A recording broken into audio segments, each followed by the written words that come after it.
وأصحابك يا نور الله نويت سنة الاعتكاف نويت سنة الاعتكاف. قرآن پاک میں اللہ تعالیٰ جل جلالہ نے علم کی اور اہل علم کی فضیلت بیان کرتے ہوئے یہ بات ارشاد فرمائی، قل هل يستوي الذين يعلمون والذين لا يعلمون سبحان اللہ انما يتذكر اولو الالباب۔ سبحان میرے اللہ پیارے حبیب، آپ فرما دیجیے کہ کیا وہ جو جانتے ہیں اور وہ جو نہیں جانتے، یعنی علم والے اور جاہل، کیا یہ برابر ہیں؟ ایک انداز ہوتا ہے سوال کرنے کا جسے اصطلاح میں استفہام انکاری کہا جاتا ہے۔ استفہام انکاری کا مطلب یہ ہوتا ہے کہ صرف سوال کرنا ہوتا ہے، اس سوال پر آگے جواب لینا یا جواب دینا مقصود نہیں ہوتا، کہ بات بالکل واضح سی ہوتی، بالکل بدیہی سی بات ہوتی۔ تو جب بات بالکل واضح ہوتی ہے نا، تو صرف سوال کر کے بات کو چھوڑ دیا جاتا ہے، کیونکہ ہر ذی عقل جواب تک پہنچ جاتا ہے اور ہر ذی شعور اس کے جواب کو جان لیتا ہے۔ میرے پیارے حبیب، آپ یہ ارشاد فرمائیے، کیا جاننے والے اور انجان برابر ہیں؟ تو یہ کہنے کے بعد نا قرآن پاک نے اس پر مزید کو تفصیل نہیں ذکر فرمائی، لیکن ایک جملہ آگے ذکر کر دیا جو جملہ اس بات کی مزید وضاحت کرنے والا ہے۔ انما یتذکر اولو الالباب، ان دونوں کے مقام میں جو فرق ہے وہ عقل والے جانتے ہیں۔ سبحان اللہ عالم اور جاہل، علم والا اور انجام، ان دونوں کے مراتب میں جو فرق ہے اس کو عقل والے جانتے ہیں۔ عام طور پر اگر دیکھا جائے تو جہاں عقل ہے وہاں علم سے محبت ہے، بے شک سبحان اللہ اور جہاں عقل میں کمی ہوگی وہاں علم سے دوری ہوگی۔ بے شک عقل مند آدمی کبھی بھی جہالت کو پسند نہیں کرتا، سبحان اللہ عقل مند آدمی ہمیشہ علم دوست ہوا کرتا ہے، بے شک علم والوں سے محبت کرنے والا ہوتا ہے۔ تو بے عقلی جہالت کو پسند کرتی، عقل علم کو پسند کرتا ہے۔ سبحان اللہ تو قرآن نے یہ بات ذکر فرما دی، انما یتذکر اولو الالباب، ان دونوں کے مراتب میں جو فرق ہے اسے عقل والے جانتے ہیں۔ اللہ تعالیٰ جل جلالہ کے نیک بندوں میں بلکہ جمیع مخلوقات میں اگر آپ غور کریں گے تو جس کو اللہ تعالیٰ جل جلالہ نے علم دیا اس کے درجے بلند فرمائے۔ سبحان اللہ سبحان اللہ انسانوں میں جس کو جتنا علم ملتا چلا گیا اتنے اس کے درجے بلند ہوتے چلے گئے۔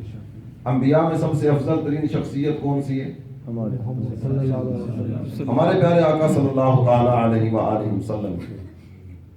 یوں تو سرکار کے کئی ایک اوصاف ہیں جس کی وجہ سے اللہ تعالی جل جلالہ نے ان کو بلندی درجات سے نوازا، لیکن ان میں ایک کمال وصف یہ بھی ہے کہ جتنا علم اللہ نے اپنے محبوب کو دیا، انبیاء میں سے بھی کسی کو اتنا علم نہیں دیا۔ سبحان اللہ سرکار اللہ کی جمیع مخلوقات میں سب سے بڑے عالم ہیں، اس لیے مقام و مرتبہ میں سب سے بڑے ہیں۔ بے شک سرکار دو عالم صلی اللہ تعالی علیہ وآلہ وسلم کی ازواج مطہرات، یوں تو متعدد ازواج مطہرات سرکار کی ہیں، بے شک وہ ساری کی ساری ہمارے مقدس مائیں ہیں۔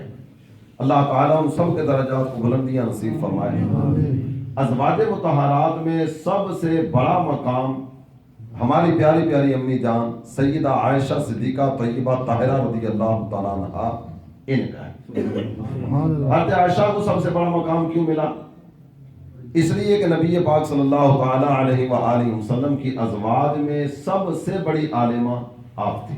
سبحان اللہ حضرت خدیجہ الکبریٰ محبوب نے بڑی محبت فرمائی، جب تک حضرت خدیجہ زندہ رہیں سرکار نے دوسرا نکاح نہیں فرمایا۔ حضرت خدیجہ کے وصال کے بعد دیگر نکاح والا فرمانے کا سلسلہ ہوا، اور حضرت خدیجہ مراتب کے اعتبار سے، درجے کے اعتبار سے، کئی اعتبار سے اللہ تعالیٰ نے آپ کو بلندیاں نصیب فرمائیں۔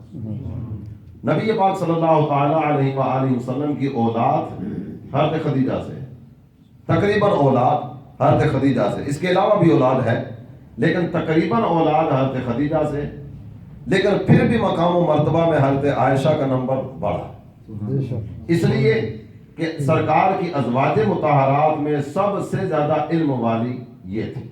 بے شک تو جو علم کا اور جہالت کا آپس کا فرق ہے نا، یہ عقل والے جانتے ہیں، اور عقل والے سمجھتے ہیں کہ اللہ تعالیٰ جل جلالہ نے جہاں علم رکھا وہاں درجات بلند فرمائے، یرفع اللہ الذین اوتوا العلم۔ قرآن پاک نے اس کا ذکر کیا کہ اللہ تعالیٰ جل جلالہ نے جن کو علم دیا ان کے درجے بلند فرمائے، اور نبی پاک صلی اللہ تعالیٰ علیہ وآلہ وسلم نے اپنے ایک فرمان میں اتنی وضاحت کے ساتھ بات ذکر فرمائی، اتنی وضاحت کے ساتھ بات ذکر فرمائی کہ اس سے زیادہ وضاحت اور کیا ہو سکے گی۔ میرے آقا فرماتے ہیں فضل العالم علی العابد کفضلی علی ادناکم، عالم کی فضیلت عابد پر، ایک ہے علم والا اور دوسرا ہے جس کے پاس کوئی لمبا چوڑا علم نہیں ہے لیکن نماز پڑھتا ہے، روزہ رکھتا ہے، قرآن کی تلاوت کرتا ہے، صدقہ خیرات کرتا ہے، دیگر نیک اعمال کی طرف بڑھتا ہے۔ ایک کو اللہ تعالیٰ نے علم عطا فرمایا اور دوسرے کے پاس کوئی لمبا چوڑا علم نہیں ہے لیکن عبادت گزار ہے۔ سرکار فرماتے ہیں علم والے کو اللہ تعالیٰ نے عبادت گزار پر جو فضیلت دی، یہ فضیلت وہ ہے کفضل علی ادناکم، جیسی فضیلت اللہ تعالیٰ نے مجھے تم میں سے کسی ادنا پر عطا کی۔ سبحان اللہ۔ سرکار کا ایک عام مساومتی اور نبی پاک صلی اللہ تعالیٰ علیہ وسلم کی ذات گرامی، تصور ہی نہیں کیا جا سکتا مراتب کا کہ یہ کہاں اور وہ کہاں، سرکار کی ذات کہاں اور سرکار کا ایک عام سا امتی یہ کہاں، درمیان میں کتنا بڑا فرق ہے اور کس قدر مراتب کا فرق ہے، تصور ہی نہیں کیا جا سکتا۔ تو ایسے ہی عالم اور عابد، یہاں جاہل کی بات نہیں ہو رہی، جاہل تو بالکل پرلے درجے کا ہوا نا، عابد جس کو اللہ تعالیٰ نے نماز روزے کا ہلکا پھلکا کچھ نہ کچھ علم دیا لیکن عبادت گزار ہے، زیادہ لمبا چوڑا نہیں جانتا۔ عابد پر جو عالم کی فضیلت ہے نا، وہ سرکار فرماتے ہیں اتنی زیادہ ہے جتنی میری فضیلت تم میں سے کسی ادنا تھا۔ دو مثالیں بعض کتابوں میں ذکر کی گئی، ان مثالوں سے علم والوں کے مقام و مرتبہ کا پتہ چلتا ہے کہ علم والوں کو اللہ تعالیٰ نے کیسے درجے دیے۔ عابد یہ یوں سمجھ لیجئے کہ اس کی مثال ہے تارے کی طرح۔ تارا تاریک رات میں چمکتا تو ہے لیکن اس کی چمک دمک، اس کی تابانیاں، اس کی تجلیات اتنی زیادہ نہیں ہوتی کہ راہ چلنے والا اس کی روشنی میں چل سکے، مطالعہ کرنے والا اس کی روشنی میں مطالعہ کر سکے۔ چمکتا ہے، خود نورانی ہے لیکن اس کی چمک دمک دوسروں کو فائدہ نہیں دیتی۔ جبکہ دوسری طرف اگر دیکھیں تو فرمایا یہ جو تارا ہے نا، یہ مثال ہے عبادت گزار کی، اور جو عالم ہے نا یہ چودھویں کے چاند کی طرح۔ سبحان اللہ۔ چودھویں کا چاند خود بھی چمکتا ہے اور اس کی چمک دمک سے دوسرے بھی فائدہ اٹھاتے ہیں۔ بے شک۔ ایک مثال اور ذکر کی گئی، عابد اس کی مثال ہے تیراک کی طرح جو کہ تیرنا جانتا ہے۔ پانی آئے گا، نہر آ جائے گی، دریا آ جائے گا، یہ چھلانگ مارے گا، اب تیر کے پار چلا جائے گا۔ نہیں، عبادت گزار اس کی مثال تیراک کی طرح ہے جو خود اپنی جان بچانے میں کامیاب ہو گیا، جبکہ عالم کی مثال ہے کشتی اور جہاز کی طرح۔ جہاں دریا آئے گا نا، پانی آئے گا، سمندر آئے گا، کوئی ایسی صورت آئے گی، کشتی خود بھی پار لگتی ہے اور اپنے ساتھ کئی اور کو پار لے کر جاتی ہے۔ سبحان اللہ۔ یہ فرق ذکر کیا گیا عالم کا اور عابد کا۔ اور ایک بڑی پیاری مثال جو کہ ایک حقیقی واقعہ پر مبنی ذکر کی گئی، اس سے بھی ہمیں پتہ چلتا ہے کہ اللہ تعالیٰ جل جلالہ نے جنہیں علم عطا کیا انہیں کس قدر بلندیاں عطا فرمائے۔ ایک دفعہ ایک بزرگ نماز ادا کرنے کے لیے مسجد کی طرف پڑے، مسجد کے مین گیٹ پر پہنچتے ہیں نا تو کیا دیکھتے ہیں کہ اندر ایک آدمی سو رہا ہے اور دوسرا مسجد کے دروازے پر کھڑا ہو کر رو رہا ہے۔ ایک مسجد کے دروازے پر کھڑا ہو کے رو رہا ہے، ایک اندر سو رہا ہے، اور اس سونے والے کے ساتھ نا ایک آدمی نماز ادا کر رہا ہے۔ یہ بزرگ آئے، جو بندہ گیٹ پر کھڑا ہو کر رو رہا تھا، اس سے پوچھنے لگے یار کیوں رو رہے ہو؟ کہنے لگا اندر دیکھیے۔ انہوں نے اندر دیکھا، اندر ایک نماز پڑھ رہا ہے، دوسرا سو رہا ہے۔ پوچھا رونے والی تو کوئی بات نظر نہیں آئی، ایک اللہ کی عبادت میں مصروف ہے، دوسرا عبادت کر کر کے تھک گیا ہوگا، وہ سو رہا ہے۔ کہنے لگا آپ نہیں سمجھیں گے۔ وہ بزرگ فرمانے لگے واقعی بات سمجھ آنے والی نہیں ہے، تو ہی بتا دے کہ ماجرا کیا ہے۔ کہنے لگا آپ مجھے پہچانتے ہیں؟ بزرگ کہتے ہیں میں نہیں جانتا۔ کہنے لگا میں شیطان ہوں، ابلیس، میں شیطان ہوں۔ یہ جو آدمی نماز ادا کر رہا ہے نا، میں اس کی نماز میں وسوسہ ڈالنے کے لیے آیا تھا، لیکن جو ہی اس کے دل میں خیال ڈالنے لگا نا تو میری نظر پڑی جو اس کے ساتھ سو رہا ہے، اس کے ساتھ سونے والا عالم ہے۔ اگر میں اس کی نماز میں وسوسہ ڈالوں گا نا، نماز چھوٹ جائے گی، نماز میں خرابی آ جائے گی۔ یہ اس عالم کو بیدار کرے گا، بیدار کرنے کے بعد مسئلہ پوچھے گا، اب وہ اس کو جواب دے دیں گے تیری نماز ہوئی کہ نہیں ہوئی۔ جب جواب مل جائے گا یہ اکثر لوگ نماز ادا کر لے گا۔ جس عمل میں مشقت زیادہ ہوتی ہے اجر بڑھ جاتا ہے۔ یہ عالم کو بیدار کرے گا، بیدار کرے گا بڑی محبت کے ساتھ، اس محبت پر اجر کمائے گا، سوال کرے گا، ایک دینی مسئلہ پوچھنے کا ثواب پائے گا، وہ جواب دیں گے، انہیں جواب دینے کا ثواب ملے گا، یہ دوبارہ نماز ادا کرے گا، اس کے اجر میں اور اضافہ ہو جائے گا۔ آیا تھا ایک خرابی پیدا کرنے کے لیے، یہاں تو اسے بھی ثواب ملے گا، اسے بھی ملے گا، اسے دوہرا ملے گا، اسے تگنا ملے گا، تو میں اتنا بڑا ثواب کیسے دلا کے جاؤں؟ میں آیا تھا اپنا کام کرنے کے لیے، یہ کیفیت دے کر آپ پریشان ہوں کہ میرا تو وقت ضائع ہو گیا۔ یہاں تھوڑی دیر کے لیے آپ کی توجہ ایک چیز کی طرف دلاتا چلوں، جس کی باقاعدہ سے نشاندہی کتابوں میں بھی کی گئی کہ یہ سو رہا ہے، دوسرا عبادت کر رہا ہے، ایک نماز پڑھ رہا ہے، دوسرا آرام کر رہا ہے۔ شیطان کو عبادت گزار کا عبادت کرنا یہ نہیں رلا، شیطان کو رلانے والی چیز جو قریب سو رہا ہے نا وہ ہے۔ نہیں، اس میں باقاعدہ سے نبی پاک صلی اللہ تعالی علیہ وسلم کا ایک فرمان بھی ملتا ہے جس میں فرمایا گیا نوم علی علم خیر من عبادت علی جہل۔ علم کی حالت میں سونا یہ جہالت کی حالت میں عبادت کرنے سے بہتر ہے۔ نہیں، وہ عالم ہے، وہ سو رہا ہے، اس کا سونا شیطان کو رلا رہا ہے، اور جو عبادت کر رہا ہے نا، یہ عبادت کرنا، اس کا نماز ادا کرنا، اس کا اللہ تعالیٰ جل جلالہ کی بارگاہ میں جبین نیاز جھکانا، یہ اس کو متفکر نہیں کرنا۔ تو اس سے بھی پتہ چلتا ہے کہ اللہ تعالیٰ جل جلالہ نے علم والوں کو کتنے درجے عطا فرمائے۔ اور نبی پاک صلی اللہ تعالیٰ علیہ وآلہ وسلم کی بارگاہ ناز میں ایک بڑا پیارا منظر نظر آتا ہے۔ ایک صحابی دل میں طلب علم کی نیت لے کر محبوب کی طرف آ رہے ہیں۔ سرکار دو عالم صلی اللہ تعالیٰ علیہ وآلہ وسلم نے جب ان کو آتا دیکھا نا، محبوب کی زبان پر ایک جملہ آیا، وہ جملہ تھا مرحبا بطالب العلم، طالب علم کا آنا مبارک، طالب علم کی آمد مرحبا۔ وہ علم سیکھنے کے لیے سرکار کے پاس آ رہے ہیں، اور نبی پاک صلی اللہ تعالیٰ علیہ وسلم کیسی عزت افزائی فرما رہے ہیں، محبوب ان کی آمد پر نہ مرحبا کی صدا بلند کر رہے ہیں، طالب علم کا آنا مبارک۔ اس سے پتہ چلتا ہے کہ علم دین حاصل کرنا اس کی کس قدر اہمیت ہے۔ علم دین حاصل کرنا، اس کے تعلق سے ایک بڑی پیاری فضیلت کتابوں میں ذکر کی گئی، جس کو ہو سکتا ہے، میرا حسن ظن ہے کہ ہو سکتا ہے کہ آپ کئی ایک نے سنا ہو۔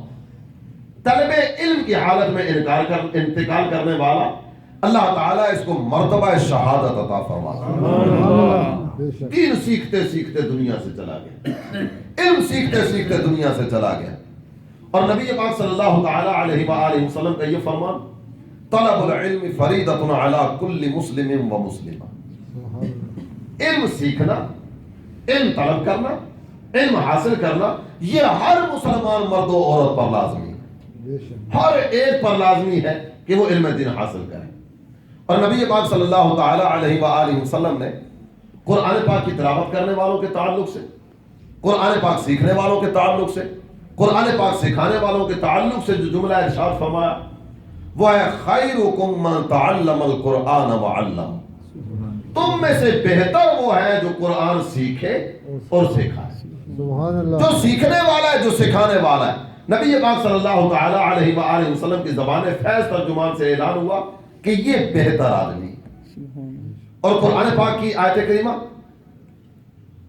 سورہ توبہ کی آیت نمبر 122 ارشاد ہوتا ہے وما کان المؤمنون لینفروا کافہ فلولا نفر من كل فرقة منهم طائفة ليتفقهوا في الدين ولينذروا قومهم اذا رجعوا اليهم لعلهم يحذرون. مسلمانوں میں یہ تو ہو نہیں سکتا کہ سارے کے سارے دین سیکھنے کے لیے نکل جائیں, اپنا گھر بار چھوڑ دیا جائے, کاروبار چھوڑ دیا جائے, مال دکان مکان سب کو چھوڑ دیا جائے, یہ سارے کے سارے دین سیکھنے کے لیے چل پڑے. یہ تو ممکن نہیں. سارے کے سارے اسی کام میں لگ جائے, یہ کام نہیں ہو سکتا. قرآن ارشاد فرماتا ہے یہ تو نہیں ہو سکتا کہ یہ سارے کے سارے ہی نکلیں, لیکن فلولا نفر من كل فرقة منهم طائفة ليتفقهوا في الدين. ایسا کیوں نہیں ہوتا کہ ان میں سے ہر گروہ میں سے کچھ لوگ نکلیں, ہر خاندان میں سے, ہر گروہ میں سے, ہر محلے میں سے کچھ لوگ نکلیں لِيَتَفَقَّهُوا فِي الدِّينِ, وہ جائیں جا کر دین سیکھیں, دین کی سمجھ بوجھ حاصل کریں, اور دین سیکھنے کے بعد وَلِيُنذِرُوا قَوْمَهُمْ, یہ واپس آ کر اپنی قوم کو ڈر سنائیں. وَلِيُنذِرُوا قَوْمَهُمْ إِذَا رَجَعُوا إِلَيْهِمْ, یہ واپس آئیں اور اپنی قوم کو آ کر ڈر سنائیں.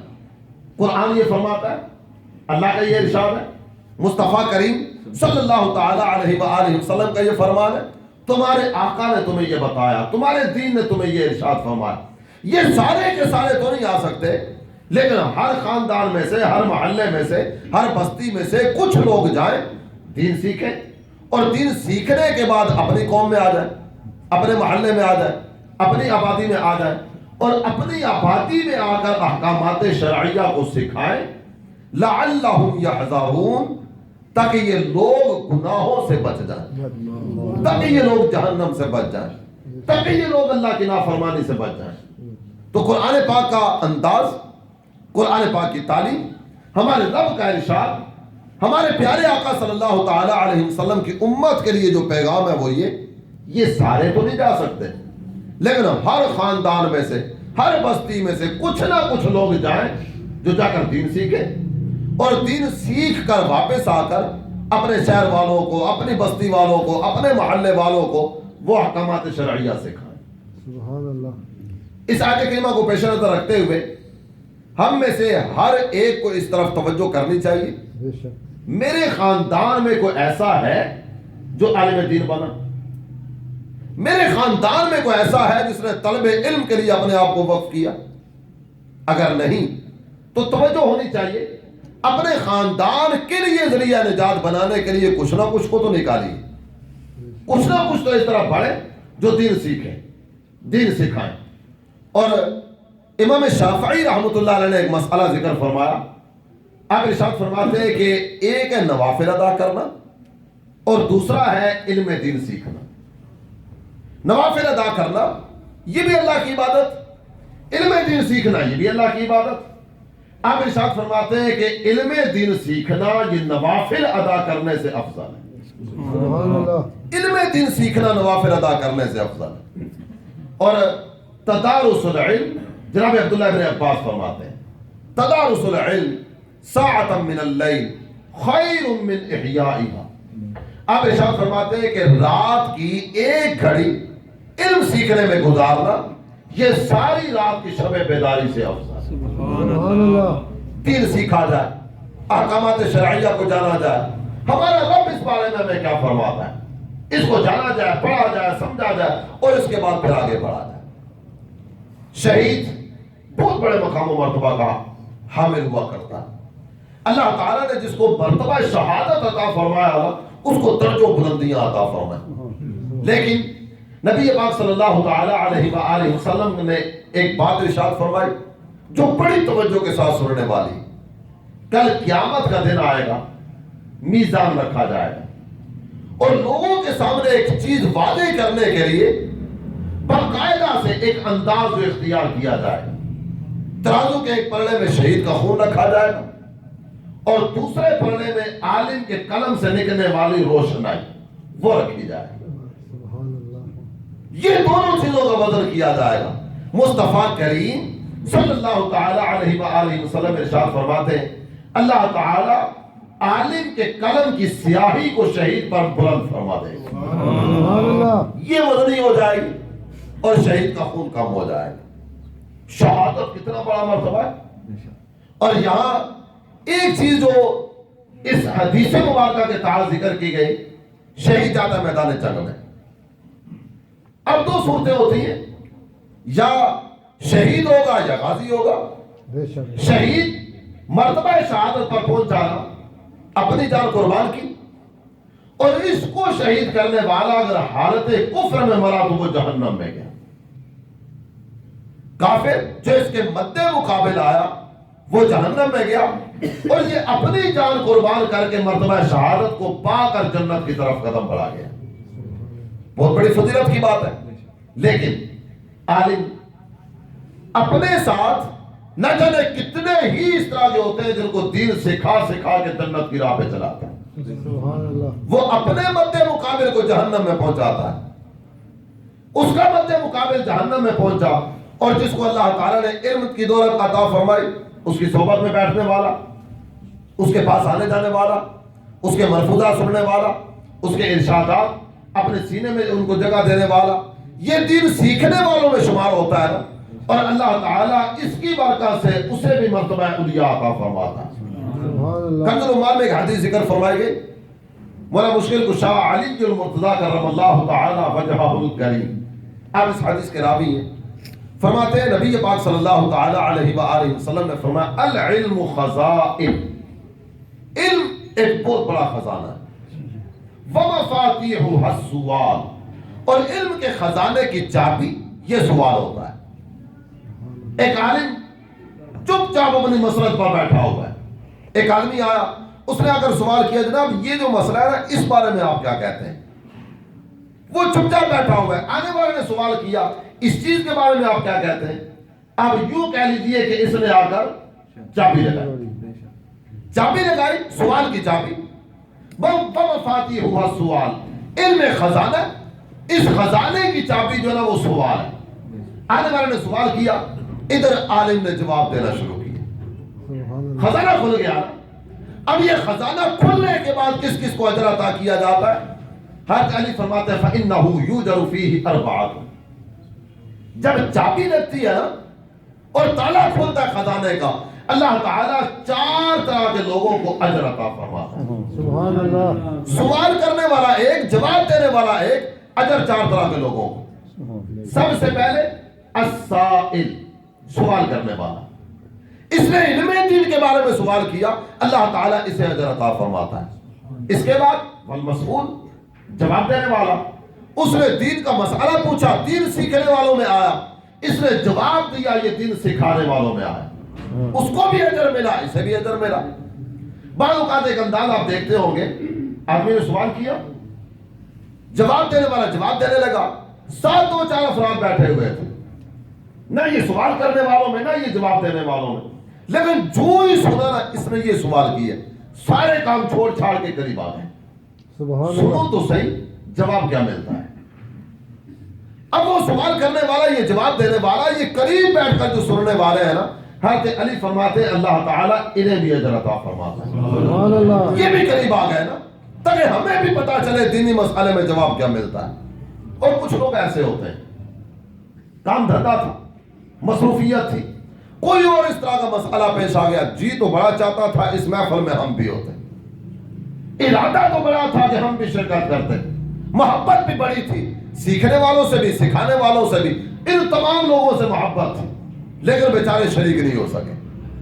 اللہ تعالیٰ وَلِلْمُحِبِّ لَهُمْ, ان سیکھنے سکھانے والوں سے محبت کرنے والوں کو بھی اجر عطا فرماتا ہے. سبحان اللہ. بعض لوگ اس طرح کے ہوتے ہیں, دینی اداروں میں طلبہ کو کتابیں لے کر دے دیتے ہیں, دینی مدارس کی تعمیر میں حصہ شامل کر لیتے ہیں, یا کوئی اور اس طرح کا کام کرتے ہیں. ادارہ بنوا دیا, اپنے کاروباری زندگی میں مصروف ہو گئے. ایک استاد کی تنخواہ اپنے ذمہ لے لی, اپنے کاروباری زندگی میں مصروف ہو گئے. طلبہ کے رہنے سہنے کھانے پینے کے انتظام میں اپنا حصہ شامل کر دیا, اپنے کاروباری زندگی میں مصروف ہو گئے. یہ ہے تو اپنے کام دھندے, ہیں اپنے کام میں، لیکن چونکہ ان اہل علم سے محبت کرنے والے اس ادارے میں، اس جگہ میں، ان علماء کی صحبت میں جو بھی سیکھا سکھایا جائے گا نا، اللہ تعالیٰ ہر مسئلے پر انہیں بھی اجر عطا فرمائے. یہ ہے علم کی برکت ہے. اور نبی پاک صلی اللہ تعالی علیہ وسلم کی خدمت میں ایک صحابی ہے، تفسیر کبیر میں اس بات کو ذکر کیا ہے. میرے آقا انہیں ارشاد فرماتے ہیں، میرے غلام تیری زندگی کا آخری وقت آ گیا، تیری زندگی کی آخری سانسیں آ گئیں. وہ خدمت اقدس میں عرض کرتے ہیں، وہ بھی سمجھدار تھے، محبوب کی صحبت میں رہنے والے تھے. آخری وقت آ گیا تو بعض اوقات اگر ہم دیکھیں نا اپنے تھے تو یار آخری لمحات آ گئے، چلو اس سے مل لوں، اس سے مل لوں، اس سے معافی، اس سے تلافی، یہ میل ملاقات کر کر آگے وصیت کر کر آگے پھر زندگی کا آخری لمحہ گزارا. لیکن ان کا انداز کیا ہے؟ سرکار نے فرمایا تیری زندگی کا آخری وقت آ گیا. محبوب کی خدمت میں عرض کرتے ہیں، آقا اس وقت میرے لیے کون سا عمل کرنا سب سے بہتر ہے؟ سبحان اللہ. سب سے افضل ترین کام بتا دیجئے تاکہ زندگی کے آخری لمحات میں اس کام میں لگ جاؤ اور وہ کام کرتے کرتے مجھے موت آ جائے. نبی پاک صلی اللہ تعالی علیہ وآلہ وسلم نے ارشاد فرمایا، تم علم دین سیکھنا شروع کرو. سبحان اللہ. علم سیکھنا شروع کر دو اور علم سیکھتے سیکھتے تمہیں موت آ جائے. صحابہ سرکار کی بارگاہ میں حاضر ہیں، شارحین حدیث نے اس حدیث کے تحت جو بات ذکر فرمائی نا، فرماتے ہیں کہ اس سے افضل عمل اگر کو ہوتا نا تو سرکار اپنے اس غلام کو وہ عمل بتاتے، یہ کر لو سب سے افضل ہی ہے. اسے وہ عمل ذکر کیا جاتا. پتا چلا کہ علم دین سیکھنا تمام تر اعمال سے افضل عمل ہے. جناب عبداللہ ابن مبارک آپ تابعین بزرگ ہیں. ایک مرتبہ آپ سے کسی نے سوال کیا، یہ بتائیے کہ اگر آپ کو پتا چل جائے کہ آپ کی زندگی کے آخری لمحات آ گئے، ابھی کچھ ہی دیر میں آپ کی جان نکل جائے گی، آپ یہ ارشاد فرمائیے آپ کون سا عمل کرنا پسند کریں گے؟ جناب عبداللہ ابن مبارک آپ فرمانے لگے، اکتب العلم، میں علم لکھنا شروع کر دوں گا، علم سیکھنا سکھانا شروع کر دوں گا. اور واقعی ایسا ہوا. جب آپ کی زندگی کا آخری لمحہ آیا، آپ نظر کی کیفیت میں ہیں، آپ کی نظر پڑی آپ کی محفل میں، آپ کی مجلس میں، جس کمرے میں آپ تشریف فرما تھے نا، وہاں ایک آدمی کے پاس کاغذ قلم ہے اور وہ کچھ لکھتا چلا جا رہا ہے. آپ نے اس کی طرف توجہ فرمائی، ارشاد فرمایا، اتکتب العلم، یہ بتا کیا علم دین کی باتیں لکھ رہا ہے؟ کہنے لگا حضور جی ہاں، اکتب العلم، علم کی باتیں لکھ رہا ہوں. آپ نے ارشاد فرمایا میرے قریب آ جاؤ، مجھے بھی سناؤ تم کیا لکھ رہے ہو. لعل التی ينفع کلمۃ، میں امید کرتا ہوں کوئی ایسا کلمہ تمہارے قلم سے اس طرح کا نکلے گا جو ہو سکتا ہے اس آخری وقت میں مجھے نفع دے دے.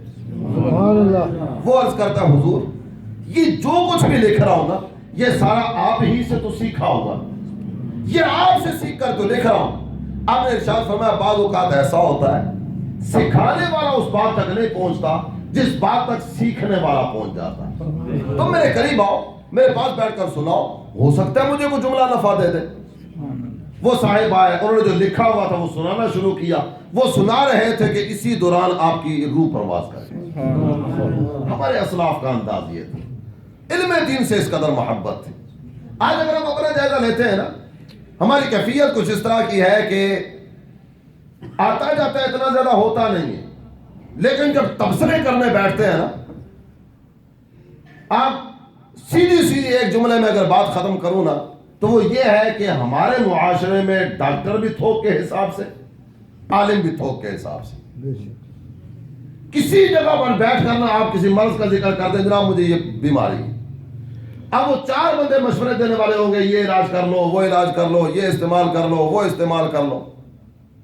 حالانکہ علماء نے ذکر فرمایا کہ غیر طبیب کو کسی کے علاج میں ہاتھ ڈالنا یہ حرام ہے.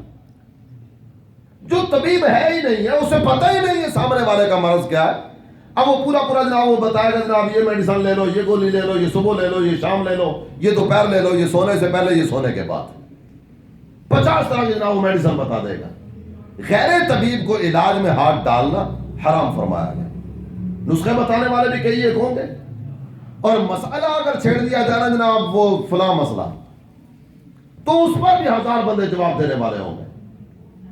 اور افسوس کی بات تو یہ ہے کہ ہمارے سوشل میڈیا کے جو کھلاڑی ہوتے ہیں نا، ایک طرف بات ہو رہی ہوتی ہے جناب حدیث بخاری میں یہ آیا، حدیث مسلم میں یہ آیا، امام رازی نے یہ فرمایا، امام غزالی نے یہ فرمایا، سامنے والا اس پر کمنٹ کر رہا ہوتا ہے مجھے سمجھ نہیں آیا۔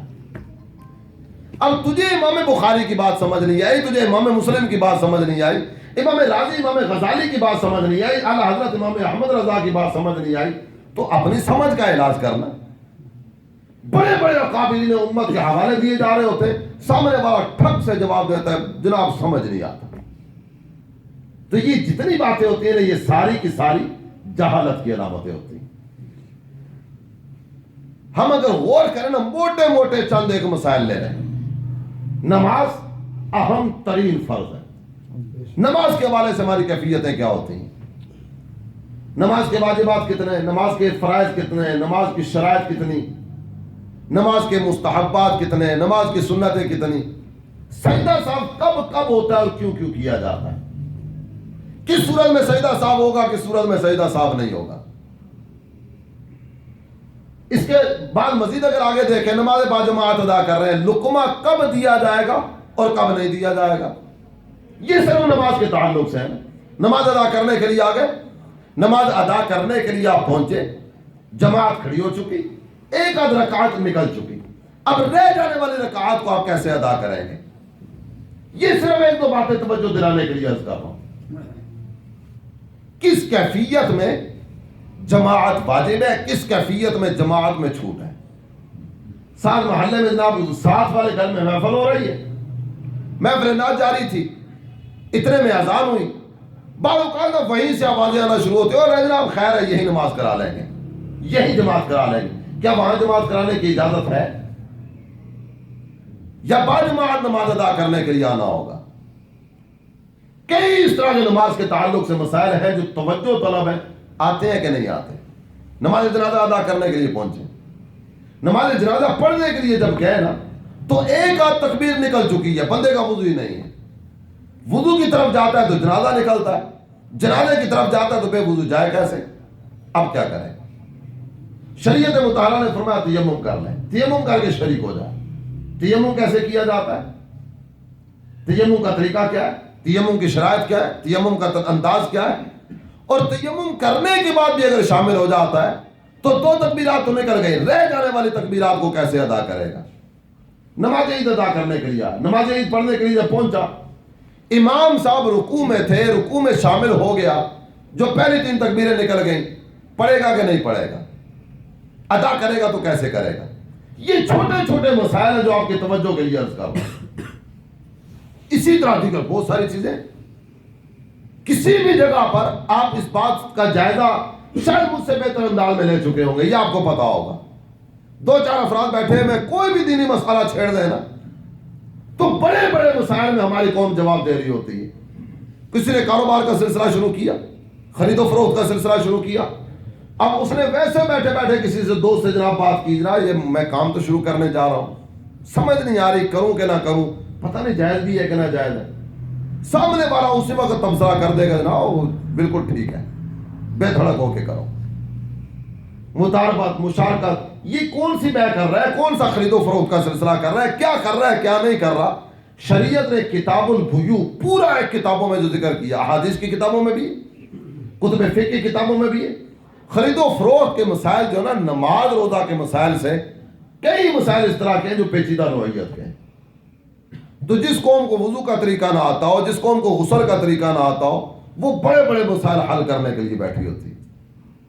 ایک مسئلہ آپ نے عام سنا ہوگا، کسی نے طلاق دی ہے، طلاق دینے کے بعد اس کو جواب ملتا ہے جناب وہ 60 بندوں کو کھانا کھلا دو بس ٹھیک ہے۔ حالانکہ طلاق میں کوئی ایسی صورت نہیں ہے کہ 60 کو کھانا کھلا دو بیوی کو واپس لے آؤ، طلاق میں نہیں۔